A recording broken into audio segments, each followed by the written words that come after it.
Hello friends, আপনারা দেখছেন helpful education channel.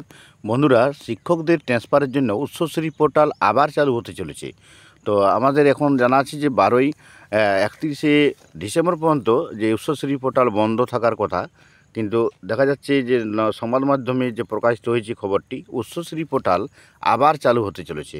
তো আমরা দেখে নেব যে উচ্চশ্রী পোর্টাল দেখতে পাচ্ছেন এখনও পর্যন্ত কিন্তু বন্ধই আছে, এখনও পর্যন্ত চালু হয়নি। তো যেটা বলা হচ্ছে, সংবাদ মাধ্যমে খবর আসছে যে উচ্চশ্রী পোর্টাল তথ্য তলব কোর্টের খুলতে চলেছে উচ্চশ্রী, জানালো পর্ষদ।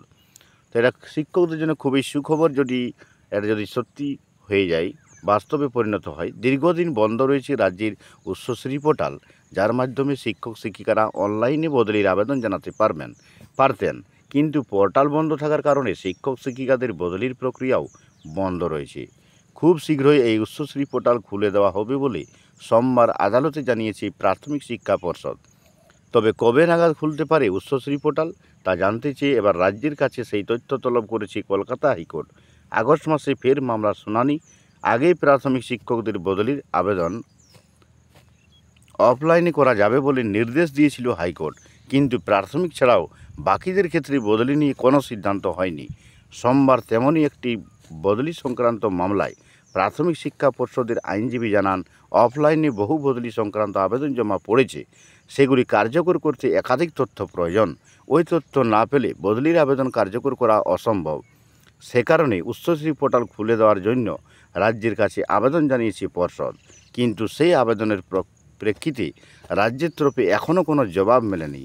পর্ষদের তরফে এই বক্তব্য শোনার পরেই বিচারপতি সিনহা নির্দেশে জানান, কতদিনের মধ্যে উচ্চশ্রী পোর্টাল খোলা হবে সেই সংক্রান্ত তথ্য জানাতে হবে পর্ষদকে। তারপরেই বদলি সংক্রান্ত মামলাগুলির বিষয়ে সিদ্ধান্ত নেবে আদালত। তো বন্ধুরা, আমরা যা সংবাদ মাধ্যমটি পড়ে বোঝা যাচ্ছে যে আশা করি খুলেও যেতে পারে উচ্চশ্রী পোর্টাল। না হয় যেভাবে অফলাইনে জমা পড়েছে তাদের তথ্য জোগাড় করা সত্যিকারের মুশকিল। তাই উচ্চশ্রী পোর্টাল চালু হয়ে গেলে সমস্ত শিক্ষকদের খুবই সুবিধা হবে।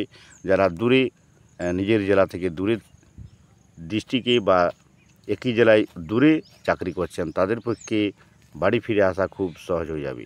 তা উচ্চশ্রী পোর্টাল চালু হোক, আমরাও এটা দাবি করে চলেছি। অবশ্যই উচ্চশ্রী পোর্টাল চালু হয়ে যাক, যাতে সমস্ত শিক্ষকরা বদলি পেয়ে যান। তো ভিডিওটি অবশ্যই দেখার জন্য ধন্যবাদ। উচ্চশ্রী সংক্রান্ত যে কোনো আপডেট সবার আগে পাওয়ার জন্য চ্যানেলটিকে সাবস্ক্রাইব করে রাখবেন। Thank you.